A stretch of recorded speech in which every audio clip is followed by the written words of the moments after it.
Hello बच्चों, so let's understand the question. A capillary tube of radius r is given to us which is immersed in water and water rises to a height h.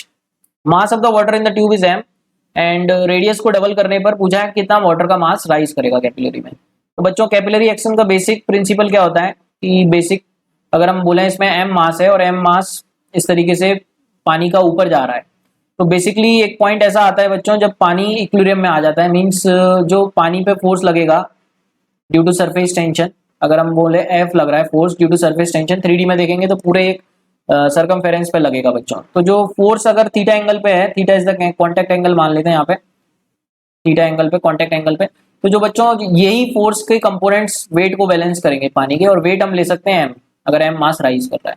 तो हम देख सकते हैं बच्चों F के दोनों vertical component ऊपर कितने की तरफ आ जाएंगे 2f cos थीटा, एक का f cos थीटा एक का cos थीटा दोनों जुड़ जाएंगे और हॉरिजॉन्टल कैंसिल हो जाएंगे।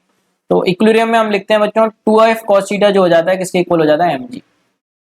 अब बच्चों यहाँ पर हमको क्रॉस सेक्शन एरिया के टर्म्स में फोर्स इंट्रोड्यूस करना पड़ेगा। तो फोर्स को हम कैसे लिखते हैं surface tension upon surface tension into area, एक minute, surface tension into area नहीं सॉरी, फोर्स को हम कैसे लिखते हैं बच्चों ड्यू टू सरफेस टेंशन। तो सरफेस टेंशन को हम डिफाइन करते हैं फोर्स पर यूनिट लेंथ। यहाँ पर लेंथ हम ले लेंगे इस तरीके से 3D में देखेंगे तो ये सरकमफेरेंस पूरे सरकमफेरेंस पे बनेगा दैट इज 2πr। तो T equals to F upon 2πr ले सकते हैं बच्चों।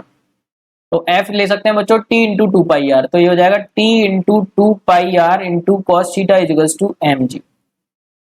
अब बच्चों यहाँ पे 2 कांस्टेंट है, T कांस्टेंट है, पाई कांस्टेंट है, थीटा कांस्टेंट है, क्योंकि थीटा प्रॉपर्टी होती है एंगल ऑफ कांटेक्ट लिक्विड और इसके बीच की, हमारे कैपिलरी के बीच की। तो G भी कांस्टेंट है। तो हम देख सकते हैं जो हमारा R है वो किसके प्रोपोर्शनल है बच्चों मास। तो यहाँ पे हमने बच्चों किसको रेडियस को डबल किया तो डेफिनेटली यहाँ पर मास भी हमारा कितना हो जाना चाहिए बच्चों डबल हो जाना चाहिए। हम यहाँ पे लिख भी सकते हैं R1 upon R2 equals to M1 upon M2। तो अगर हम बात करें रेडियस को अगर हमने डबल कर दिया means R1 upon 2R1 equals to M1 upon M2। तो बच्चों R1 से R1 कट गया और M2 कितना आ गया हमारा 2M1।